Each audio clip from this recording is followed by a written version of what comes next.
Good day. Can you count the number of apples in just a few seconds?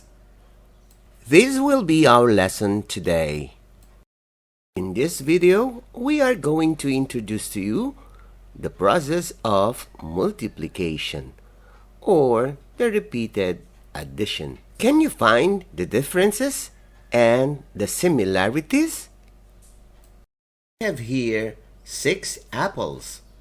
Another set of 6 apples. Another set of 6 apples. Another set of 6 apples. Were you able to find the differences and similarities? This set has 6 apples, but it is grouped into 1 with 6 members. Color yellow is grouped into 2 with 3 apples each. Green has 6 apples, but they are grouped into 3 with 2 apples each. This set has also 6 apples, but they are grouped individually. Now we are going to translate them into expressions. In addition, this can be read as 6 plus 0 is equal to 6. However, in multiplication, we have a different way of writing them. 1 times 6 is equal to 6. In multiplication, there are 4 symbols we can choose from. Pero sa ngayon, ito lang ang ating gagamiting symbol. This is read as 1 times 6 is equal to 6. Let's read again. 1 times 6 is equal to 6. 1 times 6 is equal to 6. In this example, we have one group with 6 members. For our second example, we have 2 groups with 3 members each. In addition, it is expressed as 3 plus 3 equals 6. In multiplication, it is expressed as 2 times 3 is equal to 6. This means that there are 2 groups with 3 members each. 2 groups times 3 members is equal to 6. Here's our third example.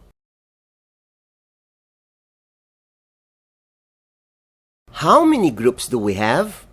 And how many members each group we have? In multiplication, we can express this as 3 times 2 is equal to 6. Ayan, alam na natin na madali lang pala ang multiplication.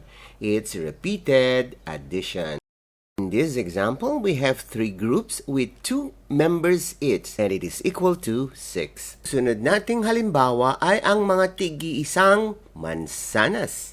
Paano natin isusulat sa addition? At paano naman natin isusulat sa multiplication? Naisip nyo na ba kung paano? Remember, repeated addition.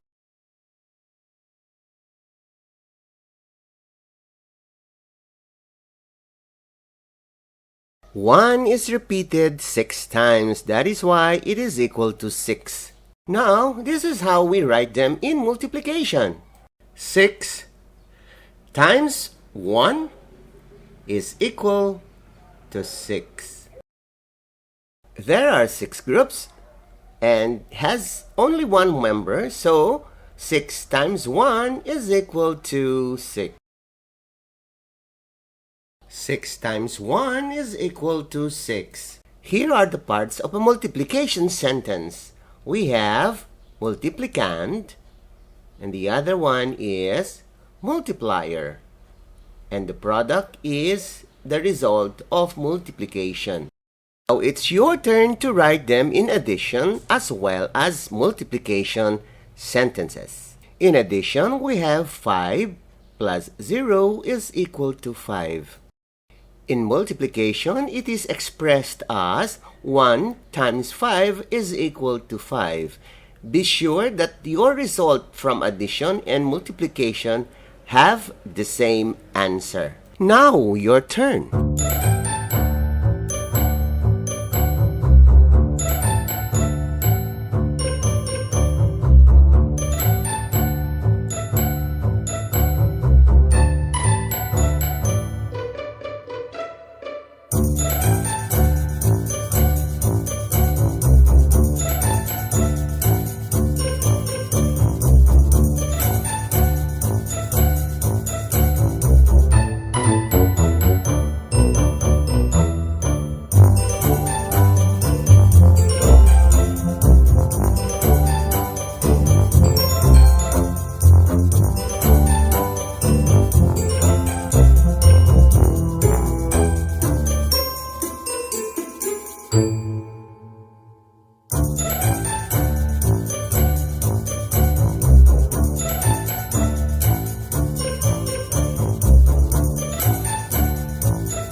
Sa mga magulang na gustong isali ang mga anak upang mas lalo silang magiging mahusay, mangyari po lamang makipag-ugnayan sa mga admin.